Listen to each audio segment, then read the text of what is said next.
4 राज्यों के चुनावी परिणाम के बाद मायावती का हाल बेहाल। चुनावी परिणाम पर मायावती ने उठाए बड़े सवाल। लगातार 4 ट्वीट कर बीजेपी की जीत पर जताया दर्द। बौखलाए विपक्ष ने एक बार फिर से बीजेपी पर साधा निशाना। आइए खबर एक्सपर्ट पर बारी बारी से हम आपको बताते हैं कि बीजेपी की जीत पर किस नेता को दर्द होना शुरू हो गया है। ये माने तो दिन का चैन और रातों की नींद हराम हो गई है, क्योंकि भाजपा ने 2023 के चुनाव जीतकर 2024 का रास्ता तय कर लिया है। यानी कि लोगों को पीएम मोदी पर विश्वास और भी मजबूत हो चुका है। इसलिए विपक्ष मोदी के सामने मजबूर हो गया है। भाजपा की जीत से बौखलाए विपक्ष ने एक एक कर बीजेपी पर निशाना साध दिया है। उन्हीं में से एक है बसपा सुप्रीमो मायावती, जिन्होंने अब बीजेपी की जीत पर सवाल उठाना शुरू कर दिए हैं। हाल ही में 5 राज्यों में विधानसभा चुनाव हुए थे, जिनमें से 4 राज्यों का परिणाम कल घोषित हो चुका है। वहीं सबसे बड़ी बात है कि बीजेपी को 3 राज्यों में भारी बहुमत से जीत मिली है, जिसे देखकर विपक्ष ने बीजेपी पर मोर्चा खोलना शुरू कर दिया है। कोई ईवीएम पर दोष डालता है तो कोई नेताओं की फेरबदल बताता है। इसी दौरान मायावती ने भी लगे हाथों लगातार 4 ट्वीट किए हैं और भाजपा को आड़े हाथों लेने की कोशिश भी की है।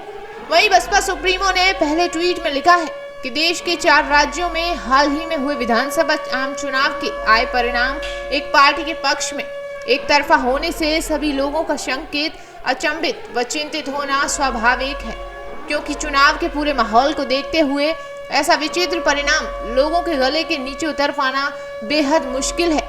वहीं दूसरे ट्वीट में उन्होंने लिखा है कि पूरे चुनाव के दौरान माहौल एकदम अलग व कांटे के संघर्ष जैसा दिलचस्प था, किंतु चुनाव परिणाम उससे बिल्कुल अलग होकर पूरी तरह से एक तरफा हो जाना है। यह जैसा रहस्यात्मक मामला है जिस पर गंभीर चिंतित व उसका समाधान जरूरी है।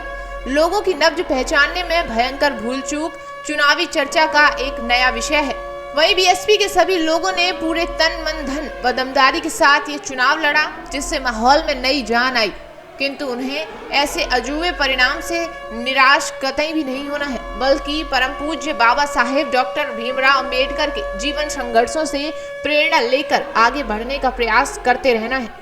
वहीं चौथे ट्वीट में उन्होंने लिखा है कि इस दौरान चुनावी परिणाम के संदर्भ में जमीनी रिपोर्ट लेकर आगे लोकसभा चुनाव के नए सिरे से तैयारियों पर विचार विमर्श के लिए पार्टी की ऑल इंडिया की बैठक आगामी 10 दिसंबर को लखनऊ में आहूत की गई है। चुनावी परिणाम से विचलित हुए बिना अंबेडकरवादी मूवमेंट आगे बढ़ने का हिम्मत भी कभी नहीं हारेगा। तो ये थे बसपा सुप्रीमो के बड़े बयान। हालांकि बीजेपी ने अपनी मेहनत और ईमानदारी से ये जीत हासिल की, लेकिन बीजेपी को भारी बहुमत से ये जीत इन्हें रास नहीं आ रही है, जिसके कारण विपक्षी दल अपने कर कमलों की भड़ास निकाल रहे हैं। मायावती को तो जीत का रस भा नहीं रहा है। कांग्रेस ईवीएम पर सवाल खड़े कर रही है। वहीं अखिलेश यादव कांग्रेस पर हार का ठीकरा फोड़ रहे हैं। अब सवाल ये है कि वास्तव में बीजेपी ने ईवीएम को हैक करवाया है या विपक्ष चारों खाने चित हो चुका है।